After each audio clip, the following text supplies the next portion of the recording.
All right.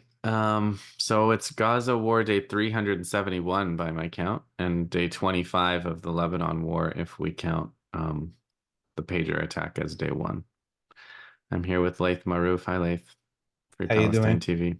I'm okay. How are you? You're in Beirut, so it must be and it's a city they're actively bombing and trying to destroy. So Yeah, there's a drone all the time on top of us. We can't hear it here in this room, but it's flying all the time, and it's one of many drones flying over the city all the time, just to you know, sow um, terror in people's life.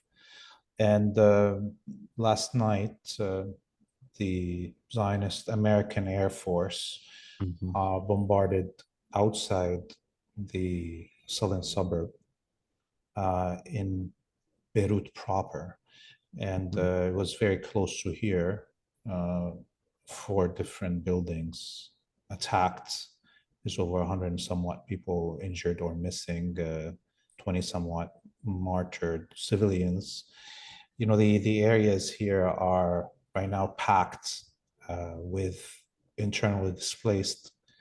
Every building that was empty has been filled up with all these refugees. Even abandoned buildings are packed now with squatters on the street, uh, on the Corniche, just where I'm looking right now outside this window in front of me.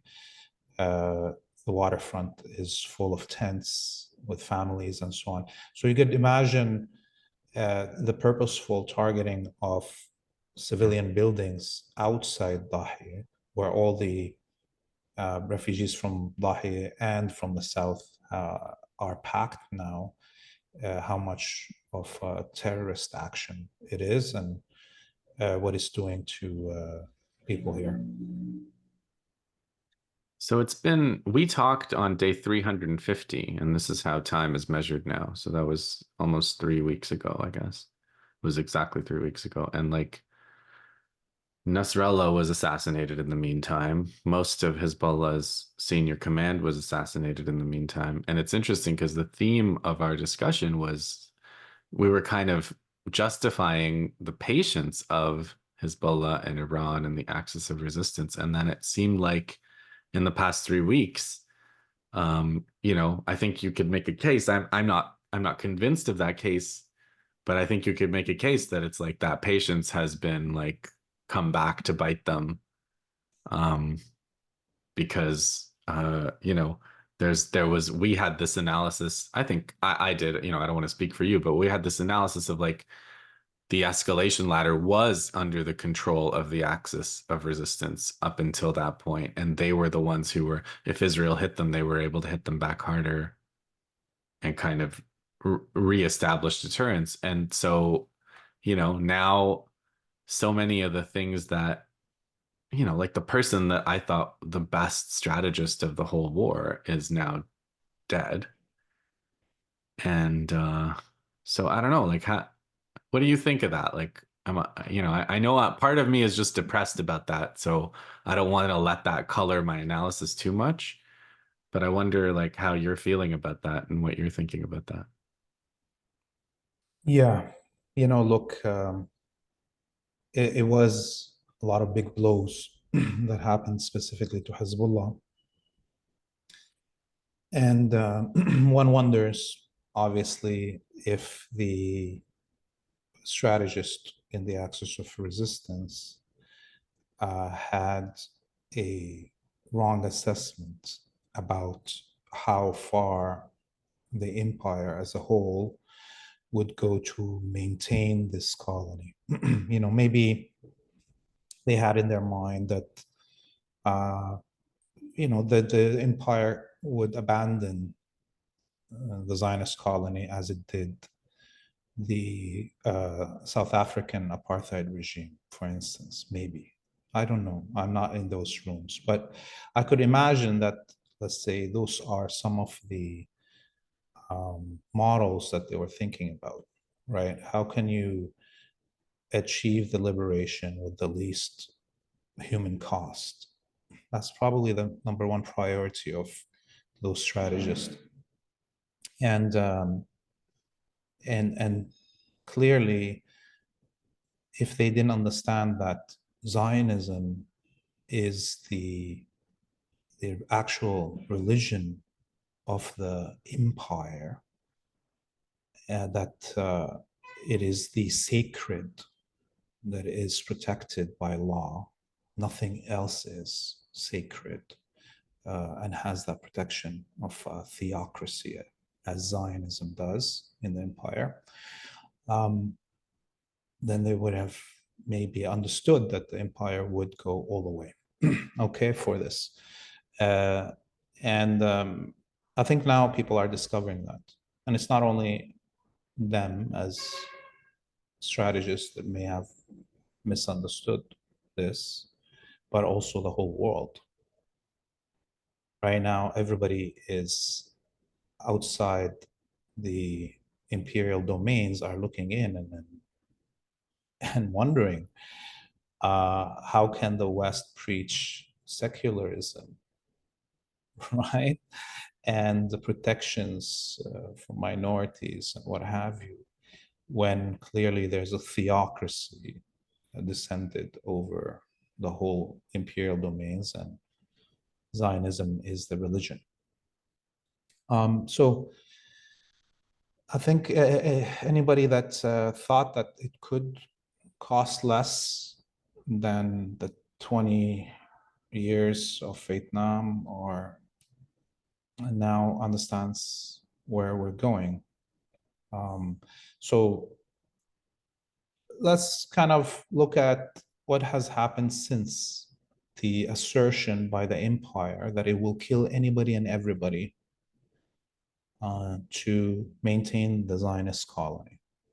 The assassination of Sayyid Hassan Nasrallah, Ismail Haniyeh, and President Raisi of Iran, and the outright direct,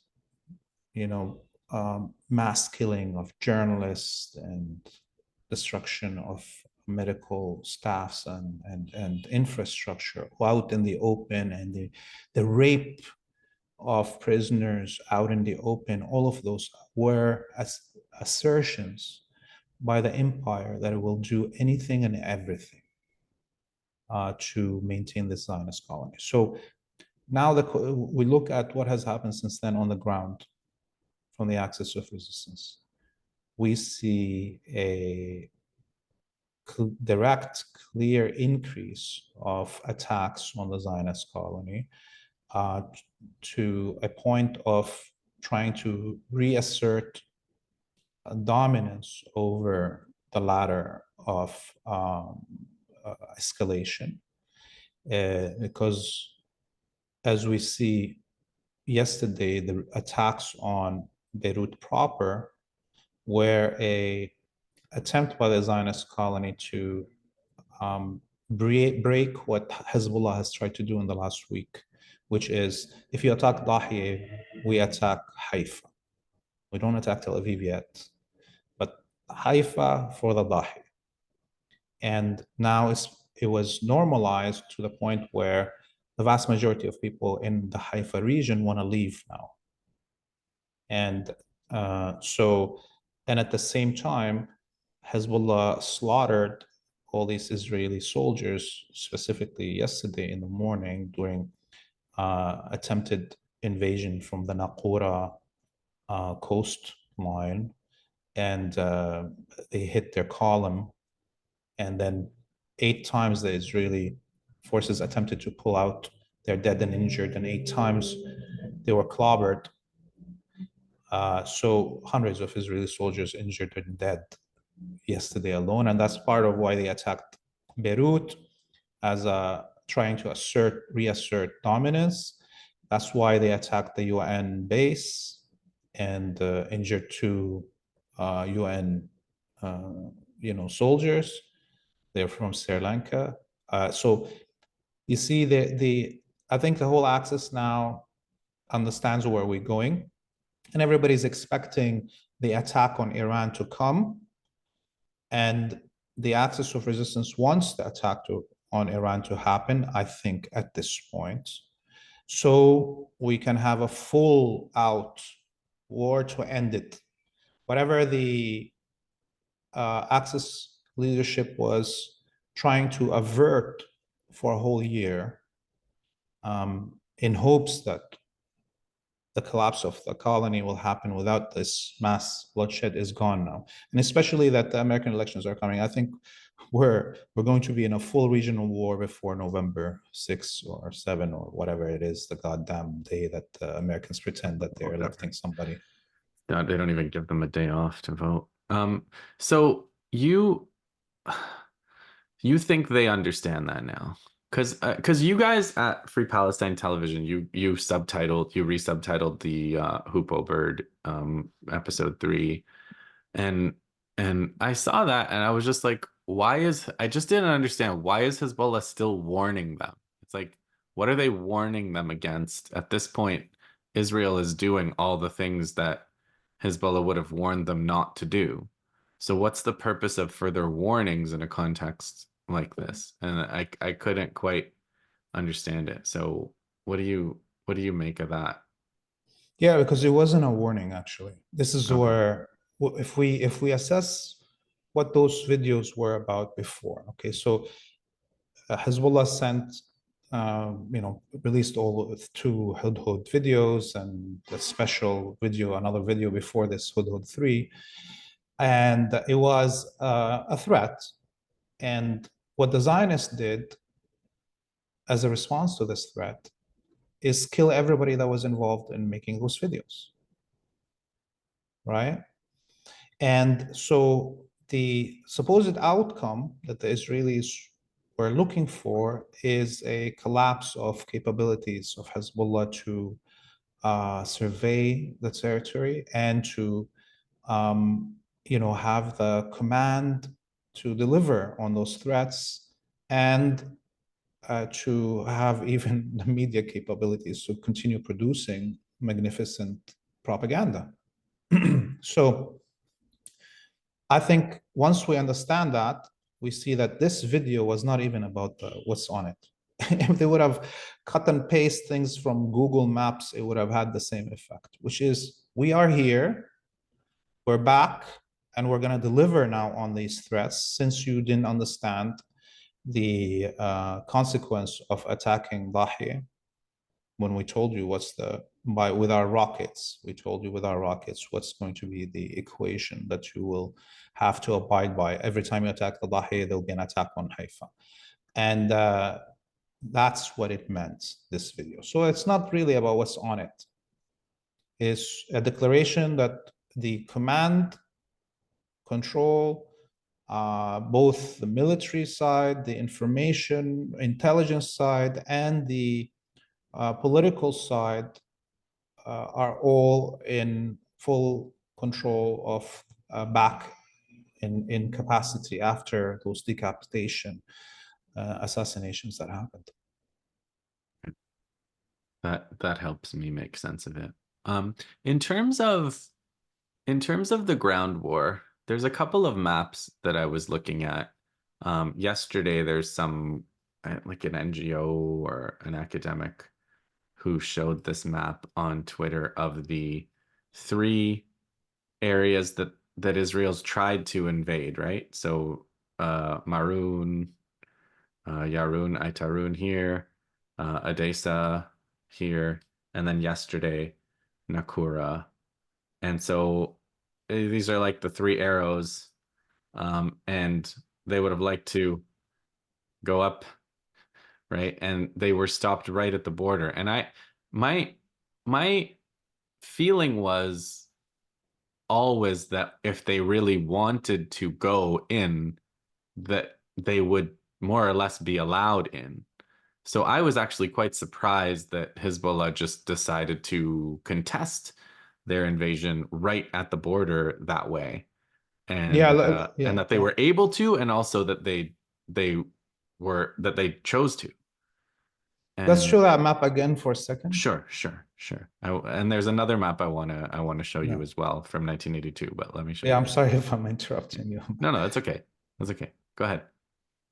Yeah, so these are the natural geographic places that you can invade Lebanon. There's no way you can invade from any other location Well, because of there's the one other geography. one. Let me this Yeah. actually skips to the point I was about to get to, which is there's three arrows on the previous map, and this is the invasion of Lebanon from 1982. So we have that arrow that they tried yesterday. We have the two arrows that they were trying in the previous week, and then there's one more from Golan. So presumably, if they're going to try all the same things that they did before, they will try to invade from the Golan next. That's the only one they haven't done yet, or they'll try harder. So yeah, if you wanted to elaborate, do you want me to show the old one or this one? Show the older The one. pre It's Yeah, more the previous clear, one. I think, for Yeah, the okay. audience, and we can point with to Sure. the other. So obviously, the going through the fourth arrow that you had Hmm. at that point Here. here, yes, this is the hardest Yeah. because it is the very high ground. You're talking about the highest grounds in the whole region there. It's Hmm. not, it's sideways and it's all rocks that are boulders. Okay, the Hmm. side of the Jabal al-Sheikh or Mount Hermon, as they call it in English, Hmm. is all huge boulders. Okay, so Hmm. there you have to go by foot basically. You can't even Right. go with mechanized infantry. So this is why they have these three main points. Hmm. And the only way, obviously, to go through the Golan even is to take out the others, the first um, arrow on the map here, to be able to defend your back as you're going through up the Golan. Oh yeah. Okay, Right. so you can't do that. So what is very impressive about the battle that's breaking out right now for the last 13 days, the Israelis are trying to invade the South Lebanon, is those points around uh, in Naqoura is a Hmm. flat land. Yeah. Okay, there's a few hills overlooking it, just a few kilometers from the coast. Uh, there's a valley in the middle, Aitarun and so on. There's a valley that Hmm. you can go through. And similarly, through the Hula Valley, you can go up towards the Biqa, beginnings of the Biqa, okay, around Nabatiyah. All right. So that's the natural geography. And those points are militarily fallen, right? Because they're lower points, Yeah. it is very hard to defend them from an invading force. Okay. And the logical, normal warfare would have been that Hezbollah would have withdrawn from the front Exactly. line points, allowed the enemy to come in and then bombard them Yeah. from their high positions. Now, Ambushes, column ambushes, all of those kinds of things. yes, now Yeah. because the invasion of Lebanon was timed after the assassination of Sayyid Hassan Nasrallah, and the main commanders of its battalions and forces and so forth. The what the Israelis were trying to prove is that there's a total collapse Hmm. of Hezbollah forces. That Right. they need to be able to go into any Lebanese village and hold it and say, you see, Hezbollah is falling. Everybody that we own, which they now are already activated in Beirut, pull your knives on Hezbollah. The bull has fallen, right? In Yeah. Arabic, we say, or is it in English? They say this: when the bull falls, the knives get plenty, right? Anyways, so Hezbollah decided to show how actually the command and control for the frontline units is completely independent Right. from the structures, and that they will not allow the Israelis to enter 1 inch into Hmm. Lebanon as part of the counter People they're trying to demoralize the Lebanese people. Here we're seeing the whole axis of resistance and the whole world is watching. And Hezbollah has held its ground in fallen territory that is undefensible for 13 days now. And it under 8,000 somewhat air raids, towns and villages that are totally destroyed, 100% destroyed. And they are still not allowing the Israelis to enter. This is I think, an epic. Yeah, incomprehensible. I didn't. Yeah, yeah, absolutely. So now shall I take the map down? Sure. Yeah. So now I just think the Israelis, if they're going to keep trying, they just have to go with really big numbers, maybe. That's the only thing I can think of to do next. Just take all your divisions and try to march maybe on all three at once. And then maybe they would have to get out of the way. I don't know. I mean, Well, they've been doing that every day, actually, yeah. on But on the three I thought it's locations. been like recon kind of. This No, is no, the big no. invasion. Yeah. They have been attempting, we are here, let's say we heard the big story about the Naqura yesterday, Hmm. but there was an attempted invasion at the same time in Adaisi and Oh, in I see. Marun al-Ras, okay? So because the event in Naqura was so huge, So dramatic. Yeah. and dramatic, the others were not reported on that much, but they attempted. And this is, every day they're attempting 2, 3 times on Right. those three locations.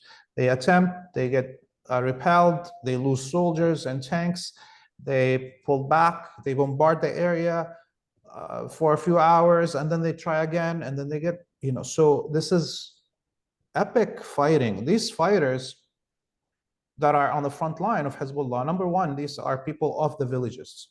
Hmm. These are people that have been living in bunkers probably for a whole year now, because those villages have been bombarded for a whole year.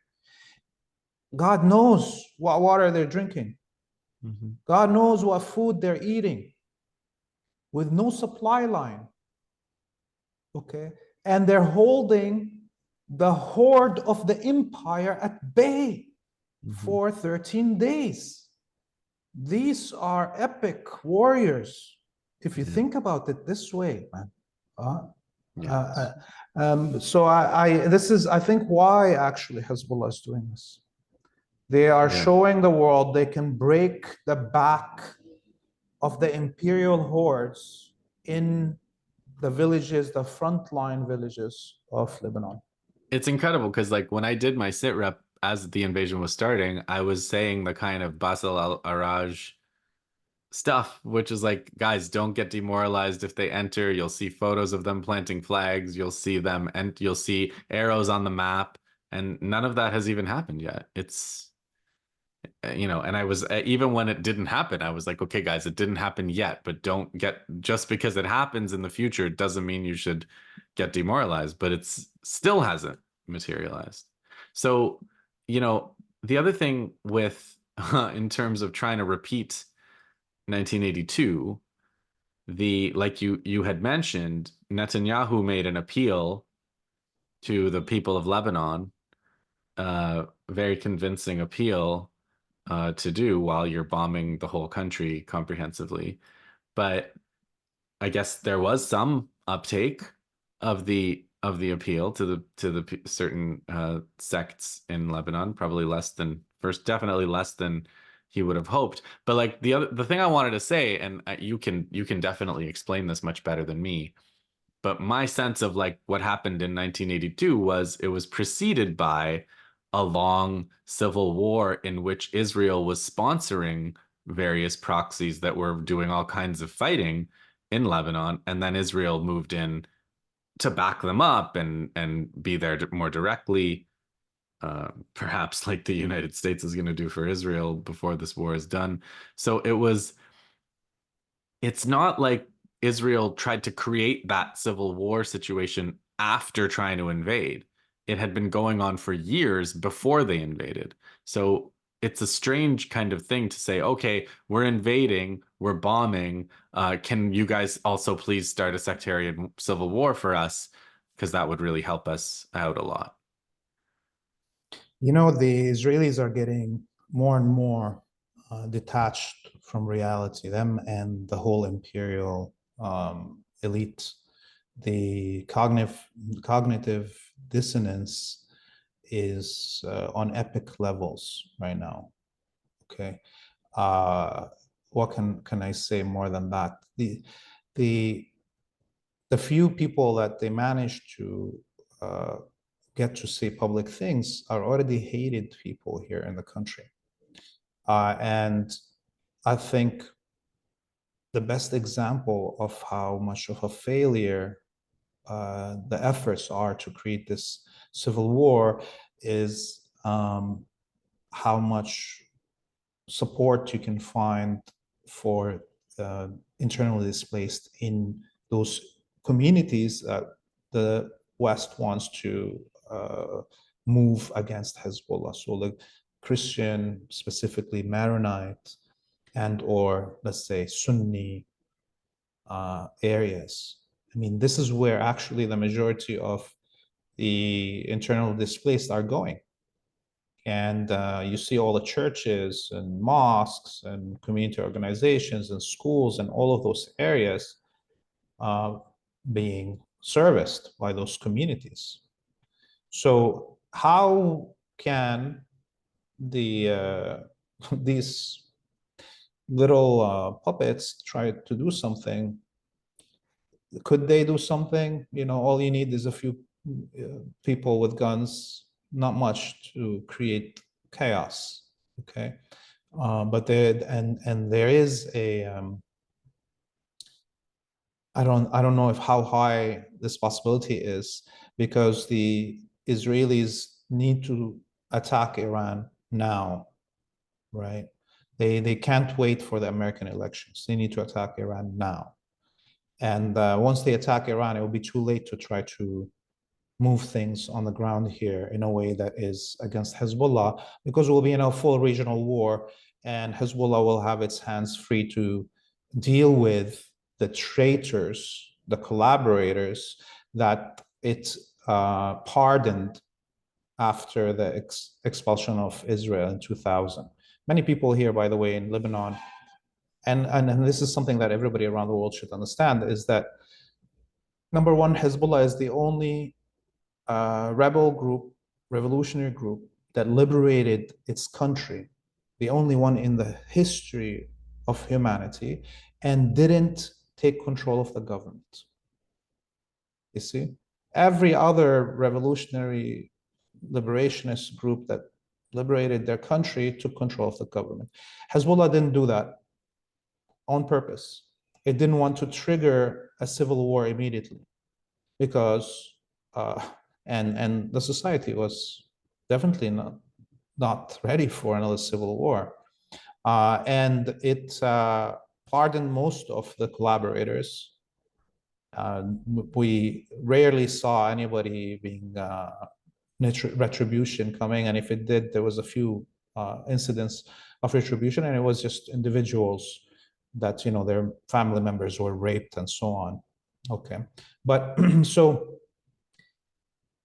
now I tell you, if this war breaks out regionally and any of these collaborators, their head grows to a point that they think they can do something, it's going to get chopped off immediately. Uh, there was going to be no need to wait after the war. Well, that's another thing I thought was potentially counterproductive if you're Netanyahu trying to create a civil war situation in Lebanon, maybe getting the leaders to kind of expose themselves like that right at this time while you're bombing them. It's like it would have been better to keep it more covert, and I'm sure they had activated all their covert assets before that to do all the things that they did in the lead up to the invasion. But It just like it just seemed, unless he knew something we don't know, like how is that going to work? Like you had you you would want those people to emerge when the situation was better. Like who's going to back them up? The Israelis are stuck at the border. They can't call you to save them exactly. An airstrike won't save them from people on the ground. I don't know. It was a weird move. And the other thing is that if I understand correctly, like the people from the sects, a lot of higher profile leaders from Christian and Sunni and other sects are with Hezbollah, or like they've come out and said, we don't want anything to do with this appeal from Netanyahu, right? They've rejected it. Yes, yes. I mean, Yeah. the only thing is that we have the Kata'ib and the Qawat, two parties, the two like Christian supremacist parties, and Hmm. those are the ones that are a threat because these are war criminals, the Jamail and Jaja guys that were involved in huge massacres in Lebanon during Yeah. civil war, and they're still,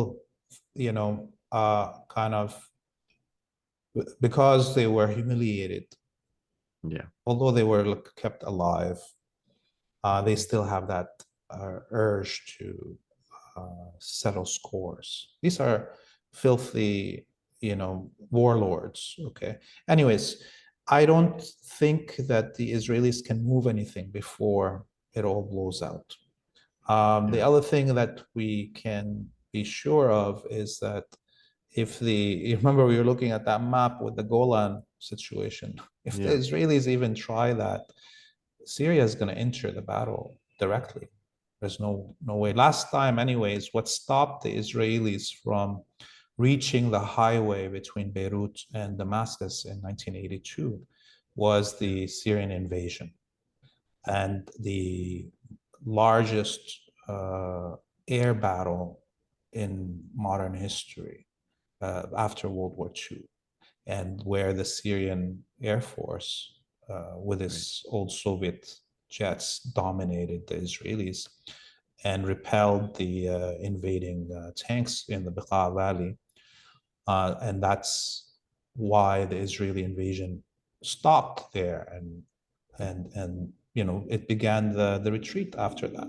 So it's clear, and this is why the Israelis attacked the highway, the crossing points, and the highway in the no man's zone between Syria and Lebanon. Again, they're afraid of what will happen if they do actually invade in this moment. That will be a declaration of war on Syria. You can't cut off Damascus from Beirut. But is Syria in any position to help? This is a worry of mine. I think I think we'll be surprised what's going to happen. The Syrian military had restructured and has elite units over that dark 10 years, dark decade of the quote unquote Arab Spring. uh, the Syrian military had to stop being a people's military where everybody served because it didn't have enough money to pay everybody, obviously, and decided to have a professional corps trained similarly to Hezbollah.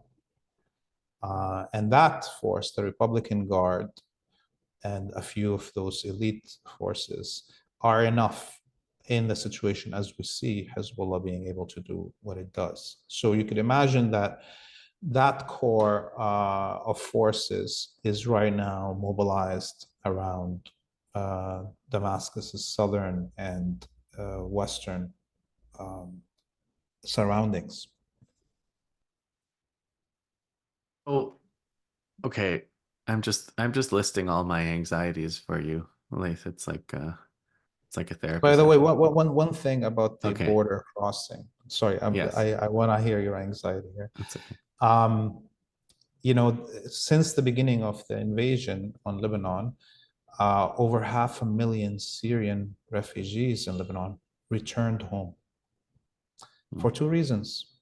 One, all the goddamn international quote unquote relief agencies, well, they're all spies, that used to stand on the border crossings with money bags.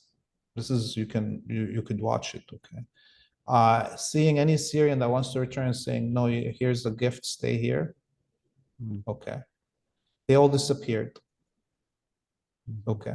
So all those Syrians, now that they had no incentive to stay in Lebanon with this money coming from the West, started leaving.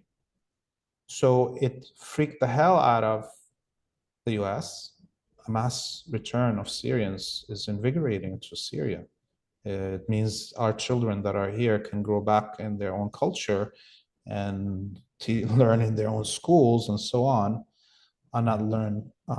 So that's one thing. And the other is the supply line of food and aid that's been coming through Iraq. So the Israelis hit the borders here. They hit also the border crossings in the north, and they also hit the storage areas for all the relief in the Hems province, across from the border crossing in the north of Lebanon. Last night, they hit all the medical tents that were where all the injured Lebanese from the north and the Bekaa Valley, their only hospitals they can reach is in the Homs area of Syria. So they're targeting also medical facilities in Syria now. Their depravity and their lust to kill medical workers and destroy medical infrastructure, their demonic lust is expanding everywhere now. Yeah. Your anxieties, please. So my anxiety, yes. So my anxiety is that my anxiety is that they're waiting so long with this attack on Iran because they're trying to make something really big. And so, I think from their perspective, if they are going to hit Iran, they're going to try to hit it so big that Iran is not in a position to respond. I don't know exactly what that means, like if they're going to nuke Tehran or something, but I guess that's that, like the next thing that Israel does is going to be even bigger and crazier than anything we can think of, because that's just the way that they are now. So that's my first Okay, if worry. I was in charge, Yeah.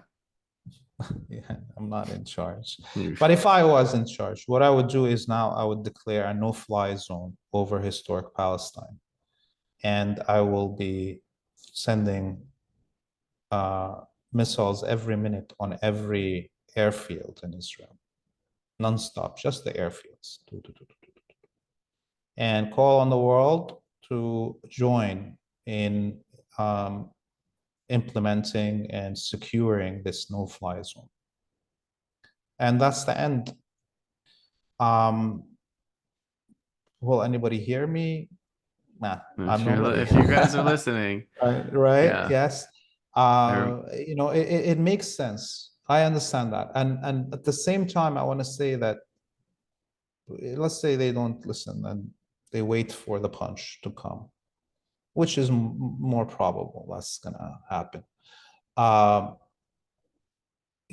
Iran is not a small country. Iran is one of the largest countries in Asia. And it's like 4.5 times the size of Iraq. And it's all mountains, mostly, except in the east. So there's no way you can cripple it in one blow. And if they use nukes or attack nuclear sites, then we will be in a world war that is not going to be only Iran involved in it. And maybe to lift your anxiety a little bit, and I can assert to you that Iran has actually nuclear weapons. Yeah, And so does Syria. Oh. And those were warheads given by patriotic anti-imperialist generals and Mm, scientists at the time of the collapse of the Soviet Union, handed over to Iran and Syria. mm. And so Iran and Syria can defend themselves from a nuclear attack with a similar. And this is why it's not going to happen, okay, in terms of a nuclear warhead being used on Iran. Uh, and it's mutual destruction, guaranteed, and a guaranteed trigger for World War. Russia will not hesitate at that point to nuke Ukraine Right. Well, yeah, what would stop them? Yeah, that's true. immediately. There will be nothing, there will be no reason for anybody to hold back by Yeah. that point. If the United States and Israel can use nukes, Then so can everybody everybody. else. Okay, so I think we will discover, although the wacko Netanyahu called it now the Armageddon, Operation Armageddon, he renamed the whole war, by the way, although he's wacko enough to say those things.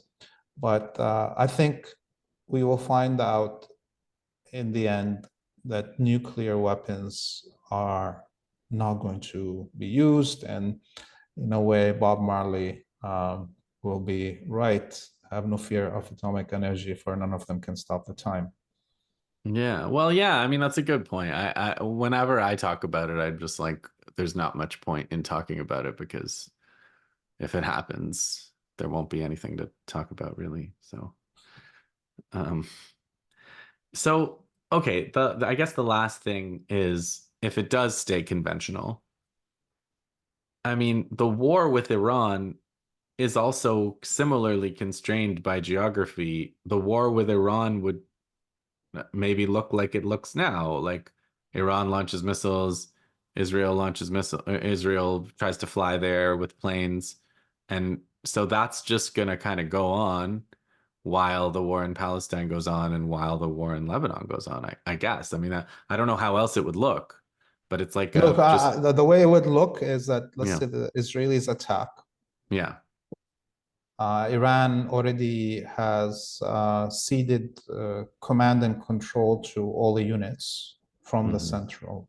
They've already been given their plans. This is according to Iranian government, that Yeah. they have given all the contingency plans to all the units, and they don't have to come back anymore to central Right. command to initiate a retaliation. So it'll be Automatic. instantaneous, the retaliation this time. And so let's imagine last time it was a couple of hundred Hmm. hypersonic missiles. Let's now say it's a couple of thousand. Hmm. And there is at the same time attacks from Iraq, Yemen, and Lebanon and Syria. Okay. And at the same time, there's an invasion by Hezbollah of North Palestine and the Syrian forces of the Golan Heights. Right. Okay.